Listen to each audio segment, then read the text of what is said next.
So ito yung isang bahay at ang aming bahay. O nga pala, just to let you know, yung bahay namin na ito, yung 726, it's going to be up for sale. So ibebenta na namin tong bahay na to. Alright, so yan, umpisa na ulit ang video. Yan o, wala na yung mga snow. It's minus, no, wala man na pala. It's positive 13 ngayong araw na to. Kaya naman ngayong araw din na to ay mga kapitbahay ako. Kukuha ko ng ulam dito sa may kila Tita Milet. So may bibigay siyang ulam, bibigay niya kay mama. So pinapadaanan sa akin. Wala na yung mga snow. Tapos yan, yung aming bahay, nakikita mo na ulit. Kakamustay natin si Tita Milet at para kunin ng ulam ni mama. So bali yung bahay ni Tita Milet, nandun lang. Ayun, yung bahay na yun. So doon ako papunta ngayon. So parang Pilipinas lang, no? Kung walking distance lang din, mga kamag-anak, mas maganda. Tapos kukuha lang ng ulam. Tapos babalik na ulit sa bahay. Diba? Nakakamiss yung mga ganyang mga pagkakataon eh. Yan. Pero yung backline namin, look. May mga ice pa kasi hindi yan natatamaan ng ng araw. So may ibang parte pa rin na hindi pa pwedeng daanan. Tita, malamig pa rin. At may yelo yung daanan. Oh, tito, may pasok mamaya. Salamat tita dito ha. Yun o, Tita Milet. Kikita ka ni Tita Pita. Sila si Tita? Oh, shoutout kay Tita Pita. Malayo siya ya eh. Unlike nung dun sa may apartment, tato ka lang. Kakatok, I know. At least ito, malapit lang, Tita. Isa malayo Tawid, malayo. Thank you, Tita. Ulam? Gusto mo, Tita Pita, bilhin tayo ng ulam ni Tita Milet. Parang basta sa amin, gulay-gulay eh. Paborito ni Mama yan. Basta may gulay, kahit anong luto. Hindi niya sa tawag ni Tita Pita yan. Okay, sige Tita, salamat. At medyo malamig pa rin. Okay, ingat. Ayan, nakakuha na kami ng ulam. Hindi, kay Mama to. Kasi nga, paborito to ni Mama eh. Basta may ulam. Yan lang. Balik na ulit sa bahay. Yan yung advantage kapag may kamag-anak na malapit. Sobrang sulit. Hindi naman sobrang sulit kasi alam mo yun, kahit paano na-experience mo pa rin yung abot ulam. Tapos walking distance. Lalo na ngayon, maganda na yung panahon, maganda na yung kalsada. Wala na masyadong yelo. Bukod kumpara lang dun sa kabilang side na meron pa. So ito yung isang bahay at ang aming bahay. O nga pala, just to let you know, yung bahay namin na ito, yung 726, it's going to be up for sale. So ibebenta na namin tong bahay na to, most likely somewhere in May or June. Yep, totoo po yan. Ngayong April, ang gagawin namin ngayon is that mag-aayos-ayos kami. Tapos yung ibang mga gamit namin dito, ilalagay namin sa storage. Tapos yung iba, ibebenta. Pero as much as possible, makuha namin to or malinis namin kaagad. The sooner the better. Ayan.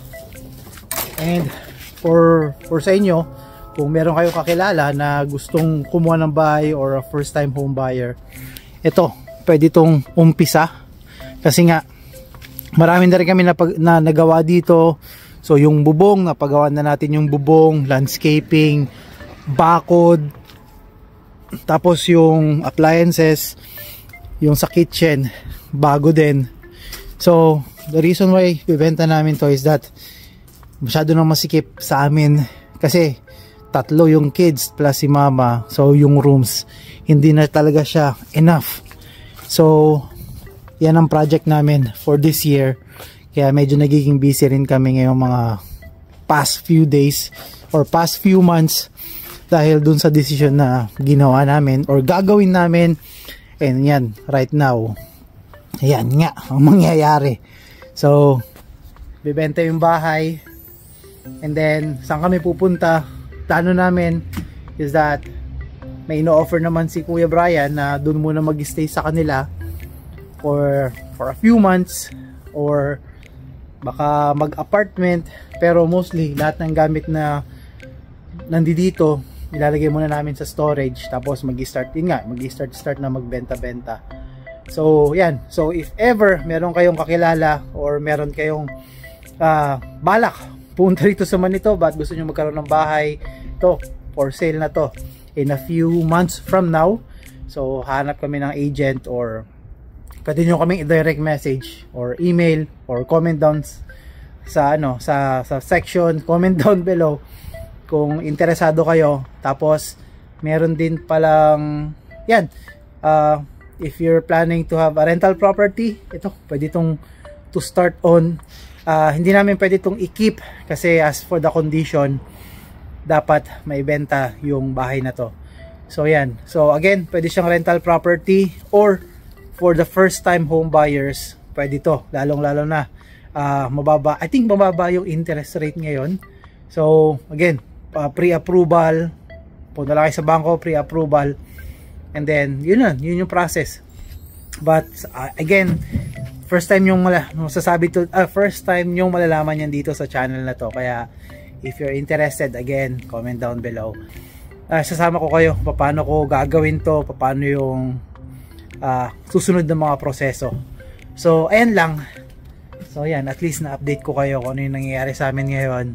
Again, comment down below if you're interested dito sa bahay na to. And if you are out of province na gusto mag-move dito sa Manitoba, yan, sabihan nyo lang ako. Comment down below. Paano naman to? Ito, babantay-bantayan pa rin natin tong bahay dito sa kabila. And isa dyan is aalis na pala sila Renz, yung saka si Rina, pero may papalit na estudyante na galing ng Toronto. Sila yung uupa ng space, parang bago lang din sila dito sa Manitoba, so sila yung kukuha ng space na yan, yung sa taas, tapos yung nasa baba si Prince pa rin, nandiyan pa rin. So yan. So, yun lang yung update namin ngayon sa inyo ngayong araw na to, and sobrang ganda ng panahon, mas magandang magkikilos-kilos na rin. Ayan, tapos spring says, mga spring break, mag-spring break na rin yung mga bata. Kaya yung mga gamit namin dito, mag-umpis na rin kami ng spring sale. Ayan, so yan sinabi ko na sa inyo kung bakit what keeps us busy. Yan. So, if you're interested, comment down below, message me, and kung may tanong pa kayo, comment down below which is yun yung gagawin natin for the next few months, few weeks. Update namin kayo kung ano yung mga paggagawin namin nila Aisha. Right now, maganda yung panahon, pero nawala na yung mga snow, pero ang nito is that it's still in negative temperature. So, kung titignan mo rito sa kabilang bahay, halos wala na yung snow, di ba? Ayan nagpakita na rin yung mga grass, brown grass. Pero unfortunately, dito sa Manitoba, pabago-bago ng temperature, and there's a projection na magkakaroon ng snowfall mamayang hapon, and that is something na ganun talaga, na dapat kang masanay rito.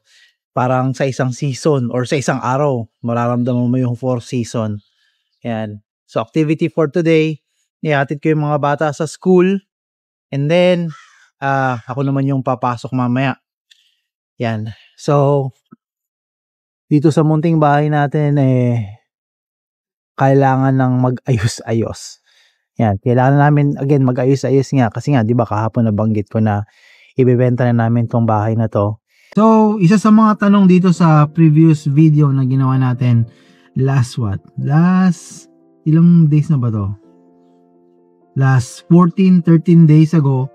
So, hinahanap nila si Pinoy. So, a good shout out to Russell Santos. Boss, nasaan na ngayon si Pinoy? Hindi ko na nakikita nagbablog. Sian Bordador. Ano balita kay Pinoy vlogger? It's been 5 years na walang upload. So, anong nangyari sa kanya, as you can remember, bumalik siya ng Pilipinas. Tapos, after 2-3 years yata, bumalik na siya dito sa Winnipeg, dito sa Canada. Nakaka-message ko naman siya, and I think he's really just busy as of the moment, and I'm not so sure kung babalik siyang mag-video or gagawa siya ulit ng mga content regarding dito sa buhay sa Canada or something else. Kasi right now, iba yung priority niya as of today. Right now, hindi ko pa siya totally nakakausap. Nagka-message lang kami. And hopefully, makapag-meet up kami or makapagkita kami ngayong summer or ngayong spring. But he's very well good in shape. And right now, I think wala siya dito malapit sa area namin. Nasa ibang area siya ng Winnipeg. Hopefully makausap ko ulit siya or magkaroon kami ng content dito sa buhay sa Canada. And it's been a while na nakapag-video tayo kasama si Pinoy and si Emersonic. And nakakamiss yung ganung mga contents from before. But again, buhay Canada, every story, every year, every moment, iba't iba yung nagiging priority namin. Just like me, kung dati continuous tayong mag-upload when it comes to immigration, when it comes ng buhay dito sa Canada, from time to time since we started 2018, but right now priority is changing. And I guess yung pag-video natin, it's just going to be merely a documentation and hobby. And ako talaga nagpapasalamat lang din ako at may nanonood pa dito sa mga videos natin. And I'm really thankful dun sa mga tao na kasama namin and yung mga nakapunta na dito sa Canada, yung mga nakikilala ko dito, especially dun sa meron akong na-serve na isang customer na nanonood ng video. So a good shout out and maraming salamat sa pag-recognize and syempre sa pagtangkilik ng buhay dito sa Canada. Maraming mangyayari for the next few months dito sa amin, and that is something na I will try to share, lalong lalo na yung mga next step na gagawin namin dito kasama ng family. So yan lang. So again, maraming salamat. So makitrip at makitravel dito sa buhay sa Canada, and we'll see you on to the next one. Peace.